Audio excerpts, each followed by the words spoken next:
welcome to Butterfly Kisses, a journey of spiritual transformation. I am Amy Gray-Cunningham, your host, and I am here today with Kara Gallagher. She is a writer and a healer, and we are going to talk with her today about her journey through growing up in the spirituality of Mormonism and how she has grown and moved through that. And now she does Akashic Record readings. And so we're going to learn a little bit more about her journey and her transformation through spirituality. So I'd like for you all to meet Kara. Hello. Tell you a little bit about her.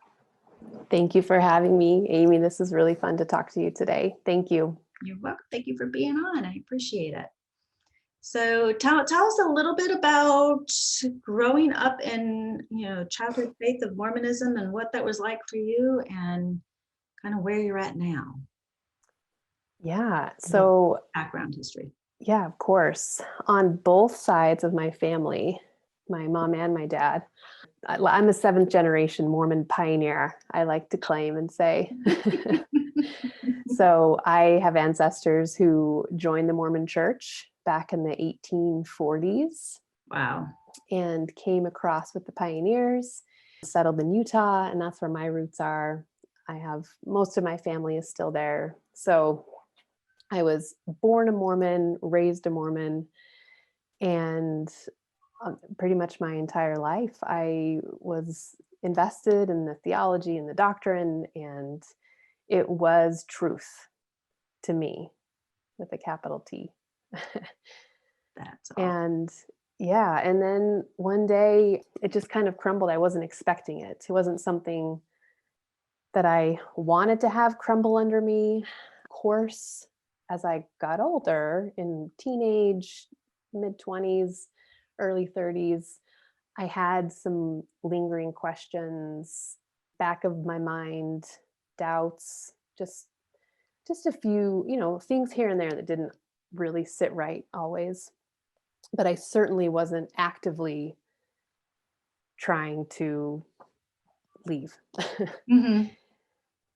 And then in 2013, there was a campaign in the church for women to hold the priesthood. Mm. Because right now, as it stands, it's only for men. Men are, when they're 12 years old, they're given the keys of the priesthood, and women are told it's only for men. And, they're told there's other ways you can have the priesthood, but not directly. You cannot directly have this power of God. And then in 2014, there was a group of women who were actively campaigning to hold the priesthood, just like the men do in the Mormon church. And interesting. Yeah. And again, I wasn't actively involved in this campaign. I had 4 kids. I was doing my job as a Mormon woman of raising my family, keeping my, staying in my lane. And I was reading in the newspaper one morning about a protest that these women were doing around the conference center, is where Mormons gather to have their meetings in Salt Lake. And as I was just reading the story with no objective opinion about it at all, mm-hmm. I had this overwhelming sense of peace, comfort, love, and the voice in my heart said, Kara, what these women are doing is not wrong. Wow. And that just stopped me in my tracks. Because that feeling, that emotion, that like love and that wash over of like, these women are not doing anything wrong, that was the same feeling I had been taught to look for my whole life. Mm-hmm. If I'm following God's will, if I'm doing the right thing, this is how you're going to feel. So that kind of turned my world upside down. That solo afternoon in my kitchen, my kids were napping. Like, I'll never forget it. I just remember that moment so well. And from there, that sent me on this, I say down the rabbit hole, like like we like to say, of curiosity, and it sent me on a different path with what my spiritual journey was going to be. And so it took a couple of years of intense investigation and research, and I just got really, really curious about what my roots were, the roots of Mormonism. I even went way far back of the roots of the priesthood of Christ. I really tried to do some serious research. And so I just was spinning my wheels about, who am I? What, just all these big questions. And then you didn't fast go into forward. it lightly then. No, no, this was, it was serious, because as a Mormon, there's so much doctrine tied up with what's going to happen in the next life. And if I was not going to live the same life that my family was living, then we weren't going to spend eternity together. That's really heavy. Yeah.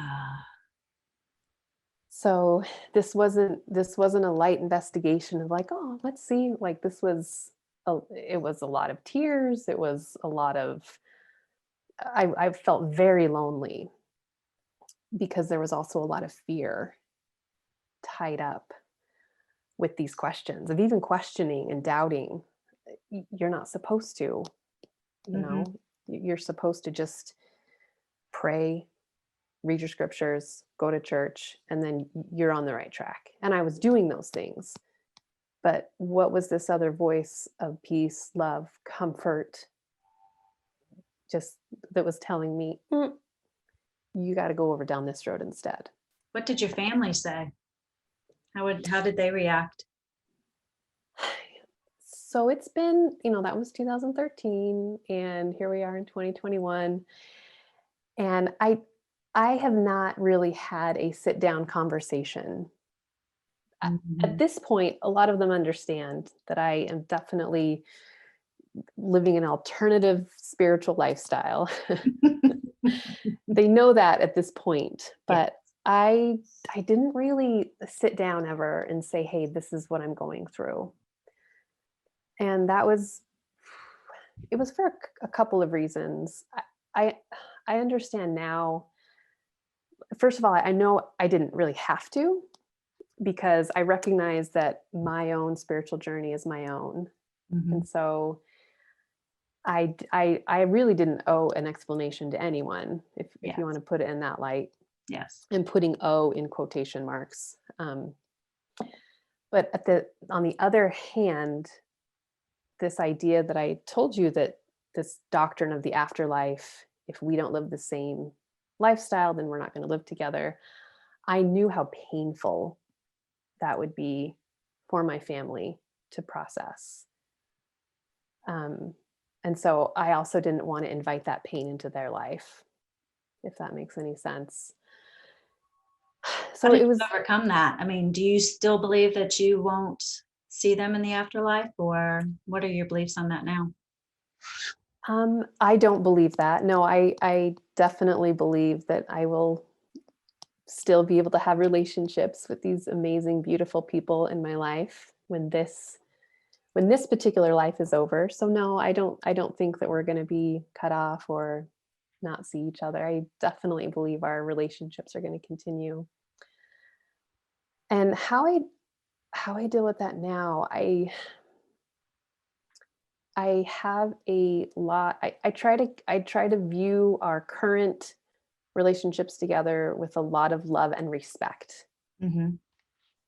It's important for me that what they're choosing to do with their path to God is given just as much respect, honor, and love as I want with my path to God. That's awesome. I don't know if it's the perfect way to go about it. Because I mean, is it healthy to like not ever talk about it? I don't know. but just currently that's kind of where we're at, is they kind of know, but we also haven't like sat down and been like, okay, this is what I believe. What do you think? There may come an opportunity one day when that will present itself and have an opportunity to share. Yeah. I mean, maybe when they listen to this podcast. Wouldn't that be nice? Tell us a little bit about your novel that you have, that you've been working on. I'm curious to hear yes. about that. I would love to. So this came about during my years of research and investigation into my history and roots. I came across some biographies of some ancestresses in my life, some great, great, great, great grandmothers. And of course, along with it came biographies of their husbands. And I noticed, I opened up a biography of one of my grandmothers, and she had maybe 8 paragraphs. Oh, wow. She died when she was 34. She gave birth to 7 children. 2 of them lived to adulthood. She was buried in an unmarked grave in a desolate desert town in Utah. The biographer that wrote these 8 paragraphs, there was something in there about pioneer life was hard for some women. And I just kind of set it aside and was like, okay. And then I went to read her husband's biography, and he lived longer. He died, I think, in his late 70s or 80s. And he had pages and pages and pages, and stalwart pioneer, righteous leader. Like, he just had just flourishing. And I'm looking at her biography and I'm looking at his biography, and I can read between the lines on her biography of being a mother myself. And just seeing where she gave birth to 7 kids, to like, there was just more to her story than these 8 paragraphs. So I went down again, another rabbit hole of research, and I started to investigate and look into what her life was like where she lived. And even though she didn't have any journals, or she didn't have a lot of history written about her, I was able to find history about the time of where she lived. And so then I started to form a story using her life sketch, my imagination, my intuition, of course. I tapped a lot into my own intuition about what her life would have been like, and the trials, the joys, the struggles, the heartache, the wonderment she might have experienced. And I just started to pen her story of her life. And also, she had a sister who died when she was 16 in childbirth, giving birth to twins. A polygamous wife, married to a man 18 years older than her. Wow.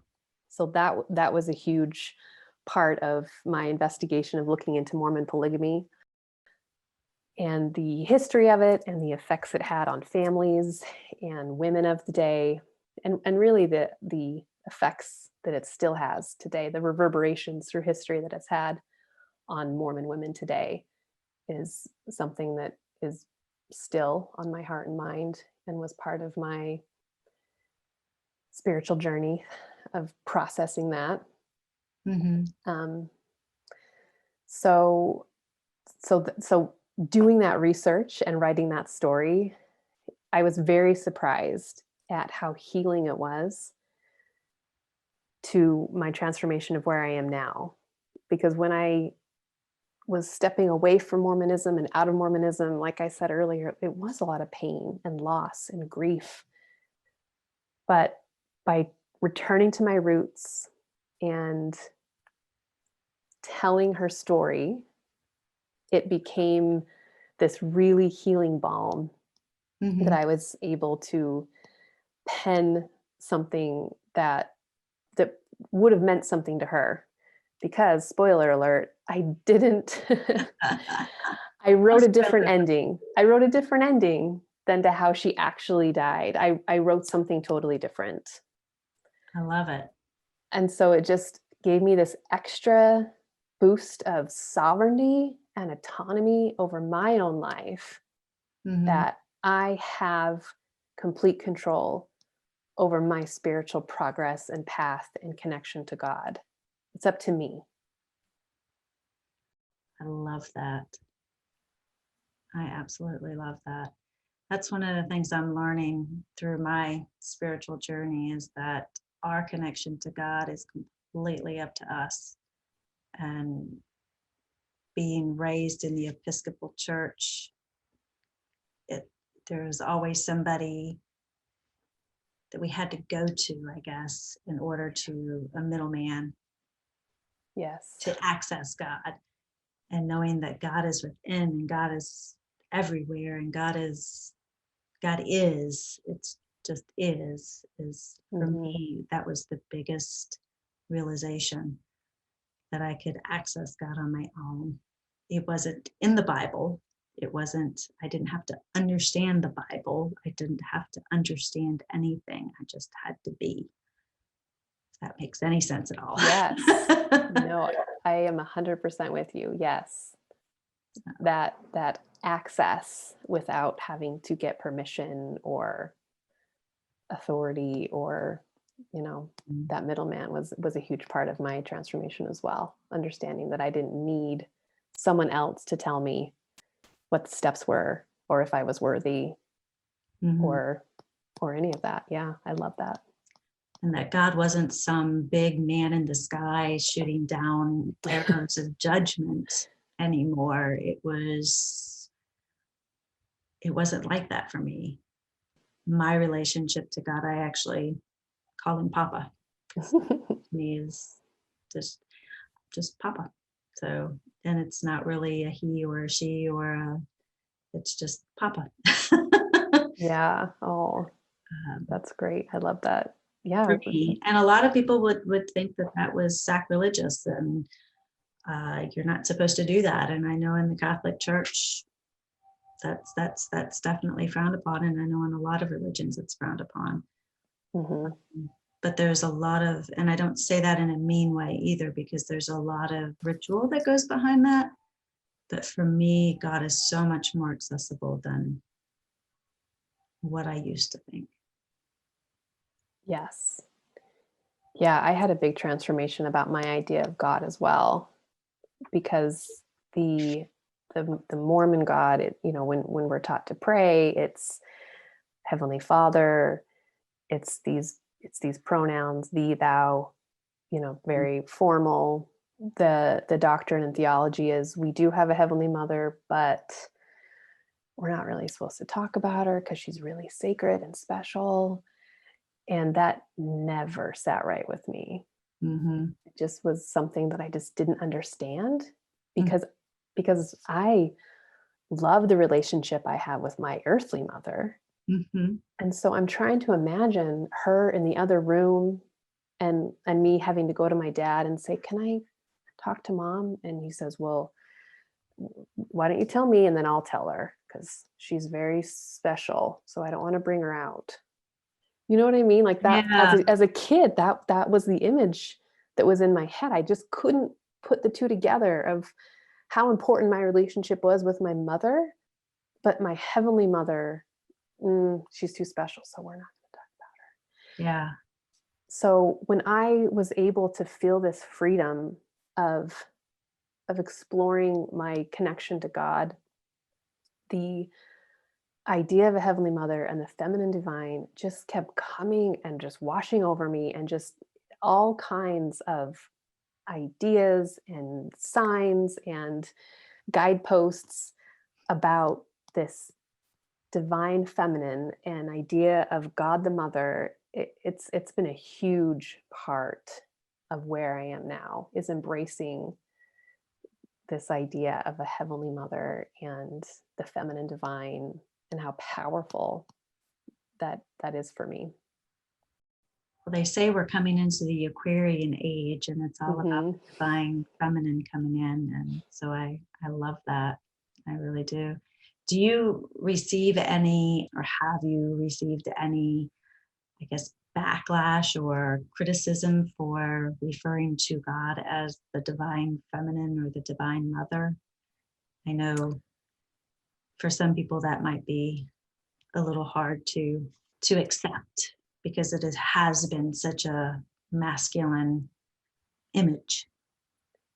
Sure. Okay, so truth time. I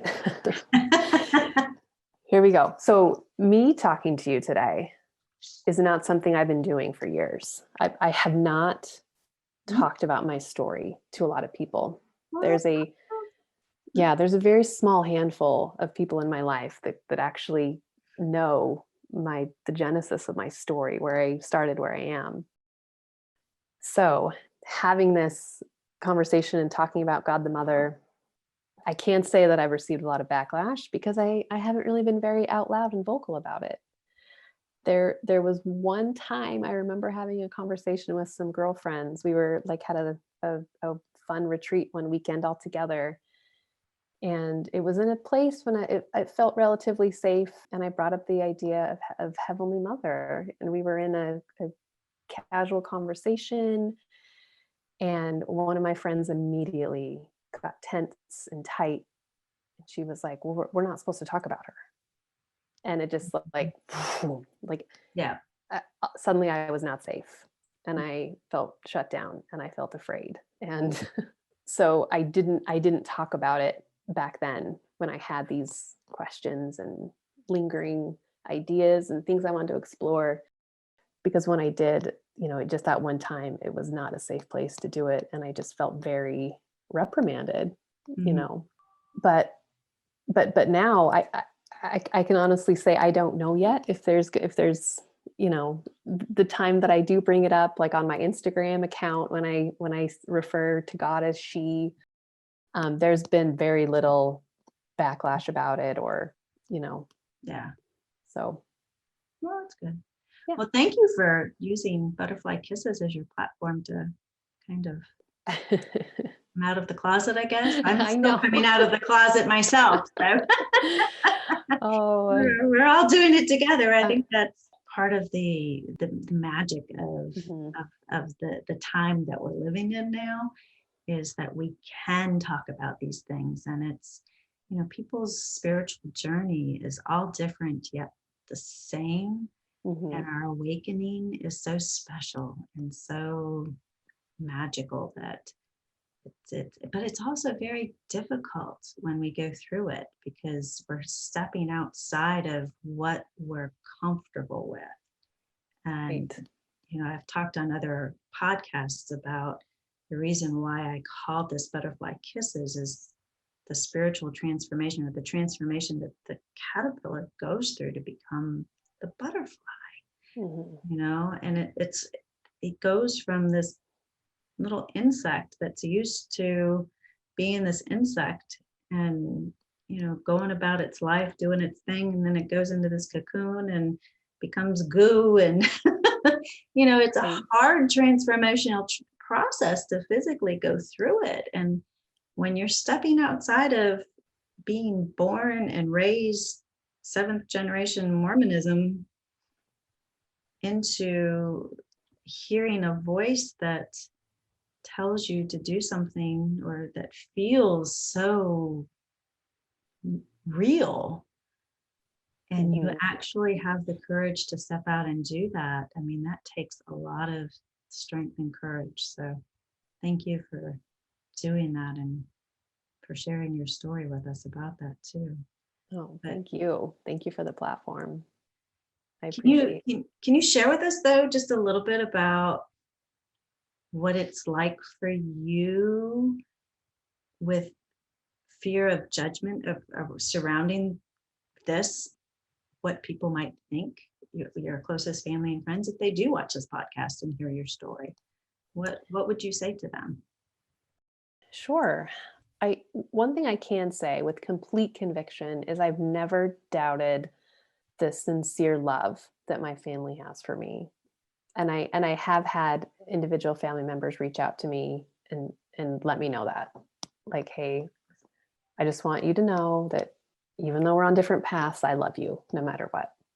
So, just the idea that I'm unloved, like, that's never been a question. I think I'm I feel very fortunate because that's not always the case with a lot of Mormons that decide to leave.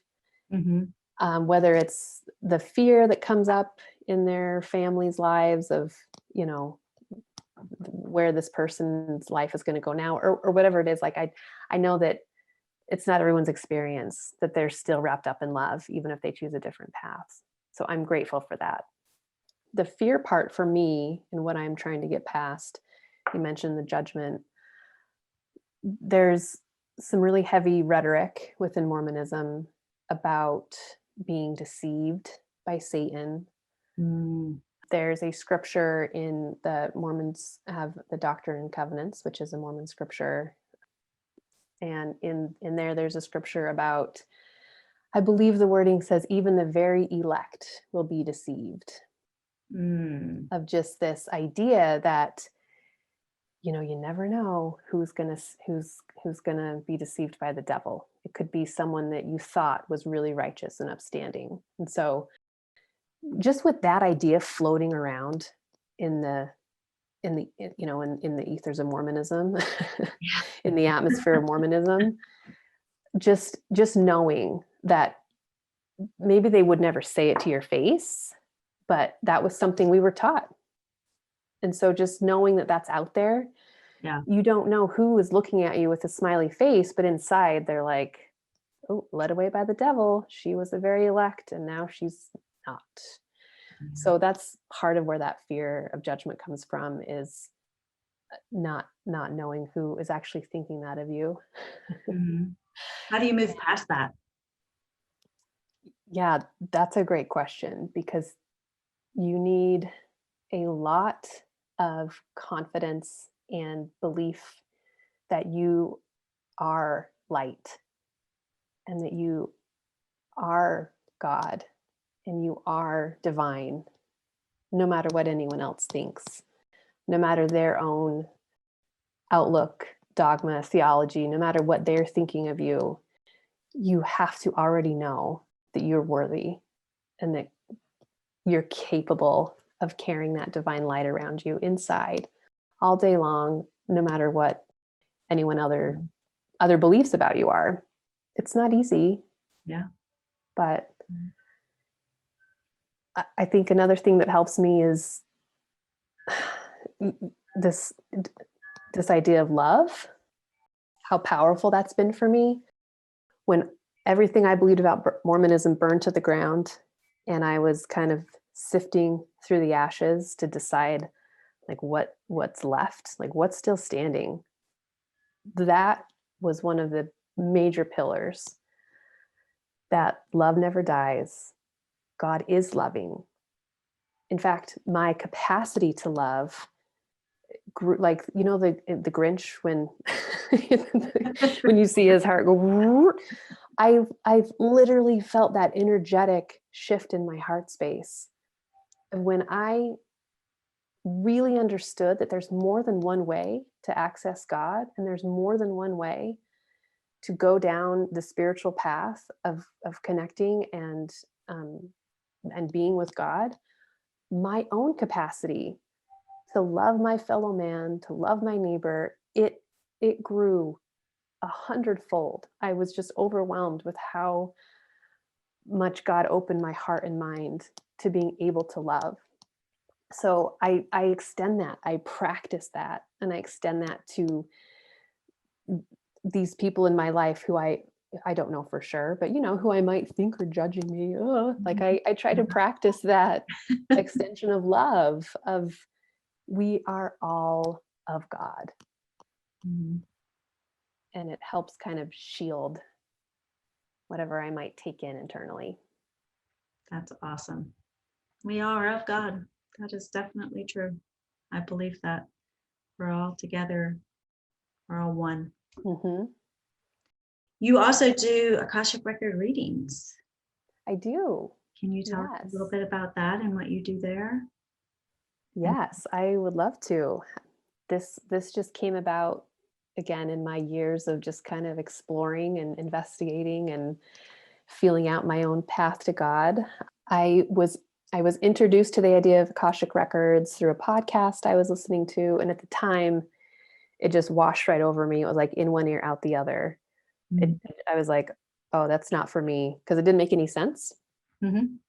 And then that same podcast was in my queue like 6 months later. And it kind of came up after another one. I listen to a lot of podcasts, Amy. So there seems to be a theme here. Same here. So this podcast that was just kind of over my head and right through my ears, it came up again. And this time I was listening to the explanation of what they were, how they worked, and something inside me just clicked. Like Mhm. I was actually amazed, like, wait, is this the same podcast? It just was so clear, and it felt so concise, and it felt for me Mhm. that in that moment. So from there, I just decided to look into it, and I read some books, and I did my own research and study, and I did my own practice, and I just began to practice reading the records Wow. on my own, Mhm. which I I love think it. I think it's an important part of my story personally, just because I did have such an attachment to someone else giving me permission Mhm. to be with God, to talk to God, to go be in this room so you can receive the rights and ordinances from God. Like it was important that I was able to do this without anyone else's say so, Mhm. permission, certificate. You know what I mean? Yeah. Yeah. So yeah, that's something I try to relay to my clients whenever I do spiritual work with my clients. I really like to leave them with a sense of, you have the power. I'm going to help you with some tools, guidance, direction, happy to. But at the end of the day, you have your own power to do these things and to access God and to talk to God and get your own guidance and direction. That's always been something that's been just kind of a steady theme for me. We are the divine creators of our own experience. That's what I believe in. We Oh, I create our love own, that. we create our own experience, and we have our own way of doing things, which brings a lot of responsibility. True. We can't blame anybody. This is true. This is true. Yeah. Well, tell people how they can find you. Where can they find you at on Facebook, and how can they find out about getting a reading from you? And Yeah, sure. I am on Instagram. My handle is kara.writer.healer. So you can find me on there. And on Facebook, I think it's just Kara Writer Healer. Like if you search Facebook and type in Kara Writer Healer, I'm pretty sure I'll come up. I'm not there as often as I am on Instagram, but it's another way you can get yeah, a hold of me. on the page here it says Facebook/Kara Writer Healer. So Okay, great. Yes. I'll have a link to all of this also in the show notes as well. Yeah, come say hi. Ask me questions, say hello. I love it. I love the little community that we have forming in our own little corner of the internet. It's lovely. Well, one question I'm asking all of my guests, because I love hearing their responses, is if you could talk to one person, either dead or alive, on the park bench for 1 hour, what would you talk about and why? Wow. I know I always blindside people with this one, so That's a great question. I love to hear their responses because we get some interesting people. You know who just popped into my mind? I'm sure I could come up with a list of 50 people given the time, but Oh yeah. the first person that popped into my mind is Mother Teresa. Ooh, she's a good one. Yeah. And I'll tell you why. So she was, I don't think she's officially canonized yet, but she was, is it beatified? I'm sorry, I don't know how to Yeah. pronounce that. If we're any Catholic listeners, I'm sorry if I ruin that word, but after she died, I think of 6 years after her death, they started the process of her becoming a saint. Yes. Shortly after that, some of her journals were uncovered. from when she was younger, I think in her 20s and 30s, maybe. I can't remember how old she was. But in her journals, she wrote about her doubts about her faith in God. Wow. And she wrote to, and I think she wrote letters too. I think there were some letters she sent about how she didn't know she felt God anymore in her life. And this was when she was my age. Yeah. She went on to live this life of service. And, here she is going to be canonized for taking care of the poor and the needy. And you just would never know, Mother Teresa, you would never know that this woman had doubts and questioned the origins of her faith. That is pretty awesome. So I would love to sit with her, and I would love to talk to her about what she was feeling when she wrote those letters, and if she felt safe, and if what she was, feeling when she had these journal entries, and how did she get from there to becoming this sanctified woman of God, this nun that everyone looks to as an example of service and devotion. And did she carry those doubts with her whole life? Or I don't know. I just would love to sit with her, talk with her. Those are some really good questions. Oh, wish I could have her on a podcast and ask her questions. I know. See, I love asking that question because I always get some really interesting answers. And that's probably one of the best answers so far. I would love to sit with her. Yeah, that would be amazing. Amazing. Well, Kara, thank you so much for joining us today. And I appreciate the time and for you being so willing to tell your story and for being so honest and loving. And it's so transparent. Well, Amy, thank you for having me. This has been a joy, and you've been a wonderful, safe place to tell my story. I was happy to do it. Well, good. I'm glad I could be that safe place. So thank you again. And everyone, if you will reach out to Kara, she can be found, like she said, on Instagram at kara.writer.healer and Facebook at Kara Writer Healer. And she's also on Clubhouse at Kara D. Gale. So yes, follow her on Clubhouse as well. And she also has a personal website, kara-geller.com. And I will have all of that on the podcast notes as well. So thank you again, Kara, and I appreciate your time today. You're welcome, and thank you so much. Thank you for joining me on another episode of Butterfly Kisses, a journey of spiritual transformation. If you like what you've heard, please subscribe by hitting the subscribe button. This way you won't miss it when a new episode is released. Also join me on the Facebook page at Butterflykissespodcast. Here we can continue the conversations we've been discussing on these podcasts, and you can also ask questions of our guests as well. Also, if you're interested in learning more about Akashic Record readings, you can schedule a free 15-minute consultation with me on the Facebook page, or you can do so by visiting my website at amygray-cunningham.com. Again, thank you, and remember, always spread your gorgeous wings, my friend, and fly. Until next time, see ya.